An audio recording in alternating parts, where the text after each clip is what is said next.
আসসালামু আলাইকুম সুপ্রিয় দর্শক। আশা করছি যে যার অবস্থান থেকে অনেক ভালো আছেন এবং সুস্থ আছেন। আলহামদুলিল্লাহ আমিও ভালো আছি। আজ আপনাদের তৈরি করে দেখাবো 2 টুকরো মাছ আর সবজি দিয়ে ভীষণ স্বাদে ভর্তার রেসিপি। আশা করছি আজকের এই ভর্তা রেসিপি আপনাদের কাছে অনেক ভালো লাগবে। আর ভালো লাগলে পেজ ফলো করে রাখবেন, চ্যানেল সাবস্ক্রাইব করে নিয়মিত চ্যানেলের সাথেই থাকবেন। আমি এখানে পরিমাণ মতো পানি নিয়েছি আর তাতে দিয়ে দিচ্ছি স্বাদ অনুযায়ী লবণ। পানি যখন খুব ভালোভাবে ফুটতে শুরু করবে তখন এর ভেতরে মাছ আর সবগুলো সবজি দিয়ে নেব। আমি এখানে পাঙ্গাস মাছ ব্যবহার করেছি, আপনারা চাইলে যে কোনো মাছ ব্যবহার করতে পারেন। আমি এখানে 1 টুকরো ফুলকপি নিয়েছি, 1টি আলু নিয়েছি, 2টো পাকা টমেটো নিয়েছি আর 1 পিস বেগুন নিয়েছি। সাথে দিয়ে দিচ্ছি শুকনো মরিচ এবং 1টি রসুন।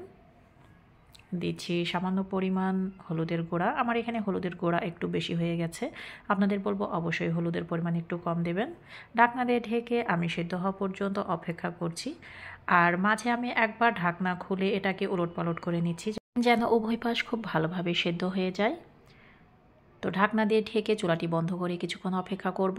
আর যখন একটু ঠান্ডা হয়ে আসবে তখন এভাবে চালনির সাহায্যে এটাকে আমি ছেঁকে উঠিয়ে নেব। দেখতে পাচ্ছেন যে কিভাবে আমি ছেঁকে তুলে নিচ্ছি।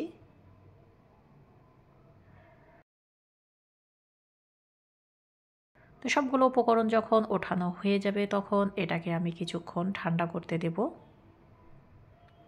সুপ্রিয় দর্শক, যারা এখনও লাইক দেননি প্লিজ লাইক দিয়ে পুরো ভিডিওটি কন্টিনিউ করবেন।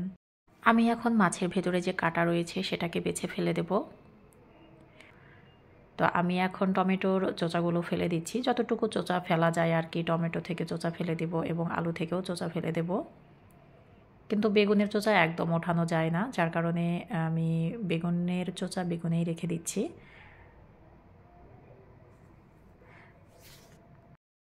সুপ্রিয় দর্শক, আমি একটি হেমন্তিস্তা নিয়েছি আর তাতে সামান্য পরিমাণ আদা নিচ্ছি থেতো করে। আর এখানে কাঁচামরিচ, একটি পেঁয়াজ, আদা এবং কিছু রসুন আর আস্ত জিরা নিয়েছি। এটাকে আমি সরিষার তেল দিয়ে ভেজে নিচ্ছি। এটাকে ব্রাউন কালার করে ভেজে নিতে হবে। তো যখন ব্রাউন কালার হয়ে যাবে তখন এর ভেতরে সবগুলো সবজি দিয়ে নেব, আবারও খুব ভালোভাবে ভেজে নেওয়ার জন্য।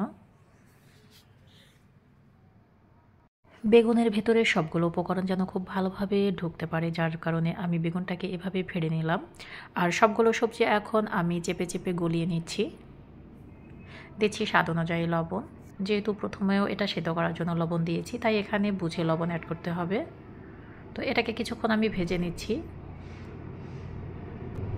দেন এটাকে আমি উঠিয়ে নিব এবং ঠান্ডা করে নিচ্ছি একটি প্লেটে রেখে। সুপ্রিয় দর্শক, আমি এটা ব্লেন্ডারে ব্লেন্ড করে নিয়েছি। আপনারা চাইলে হাত দিয়ে মথেও এটা আপনারা ভর্তা করতে পারেন বা পাটাতে পিষেও করতে পারেন, যে যেভাবে খেতে পছন্দ করেন। তো একটি সার্ভিং প্লেটে আমি পরিবেশন করে দেখাচ্ছি যে কতটা সুন্দর হয়েছে। আর এ পর্যায়ে চাইলে আপনারা সরিষার তেল আবারও ইউজ করতে পারেন। তো আমার কাছে মনে হয়েছে যে সরিষার তেল দেওয়ার কোনো প্রয়োজন নেই। তো আজকের এই ঝটপট মাছ আর সবজির ভর্তা রেসিপি আপনাদের কাছে কেমন লেগেছে অবশ্যই কমেন্টসে জানাবেন। ভালো লাগলে লাইক, কমেন্ট এবং বেশি বেশি শেয়ার করবেন। মনে রাখবেন, আপনার একটি শেয়ার হাজারো মানুষের কাছে পৌঁছে দেবে আমার রান্নার রেসিপি। আগামী রেসিপি দেখার আমন্ত্রণ জানিয়ে আজকের মতো বিদায় নিচ্ছি। সবাই ভালো থাকবেন, সুস্থ থাকবেন। আল্লাহ হাফেজ।